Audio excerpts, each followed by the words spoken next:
Last week, I caught up with Vicky Pryce, Chief Economics Advisor at the Centre for Economics and Business Research and a former joint head of the United Kingdom Government Economic Service. She was also Director General for Economics at the UK Government Ministry, the Department of Business, Innovation and Skills. She shared her views with me on some of the economic consequences and directions the world will be taking on the road ahead and the implications for business and brands.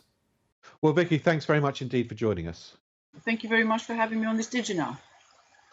It seems to me that there's a lack of global leadership that was certainly there during the world financial crisis. You were at the centre of the UK government's and the world government's response to the global financial crisis. How does this one compare? There is definitely a difference between the two, but of course the problem is also quite different. In that case, it was how do you get demand to recover while saving the financial sector.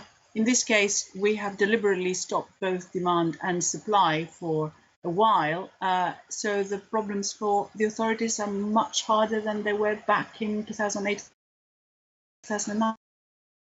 So if there's a lack of coordination from sort of central governments, how would you rate the response from the world financial sort of institutions? I mean, a lot of those institutions, in a sense, set up because of crises in the past, like the World Economic Bank and the IMF.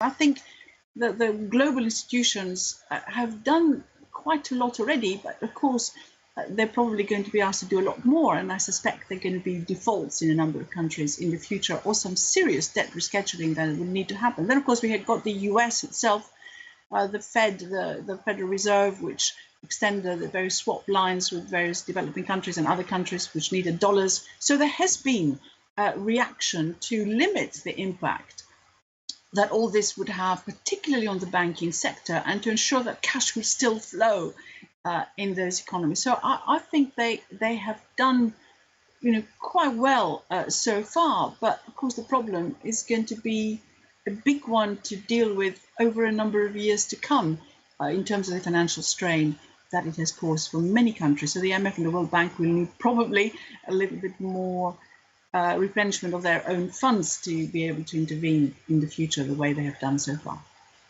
Well, we've all done things differently over the course of the last few months. What have you learned about yourself over this period that you didn't know beforehand? What I find, and what I think quite a lot of other people I communicate with have found, is that we're actually quite adaptable, which is good news, and that's quite a hope for the future.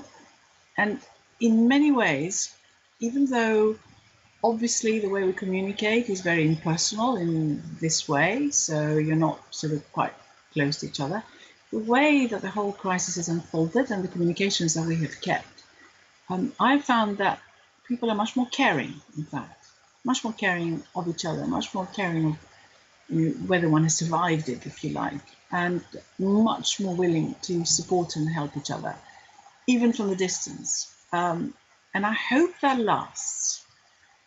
I think it will. It has led to loads of new friendships with people you just never thought you'd even meet in normal life. And suddenly there you are in the same group on Skype and realize this rather famous person who's on it is actually a human being like anyone else who has difficulty linking up with their children and going out shopping. I mean, it's quite shocking when you realize that, we're all actually, in this particular case, we're all in the same boat. And I think that's been very good for humanity to realize that. I hope people don't forget. I have seen before in crisis that memories are a bit too short. And, after a year or two, we go back to where we were. I think this has been such an abnormal environment that going back to normal again is just not going to happen in a hurry, if ever at all. So, Vicky, do you give us hope or despair? Hope. We seem to be able to come out of things.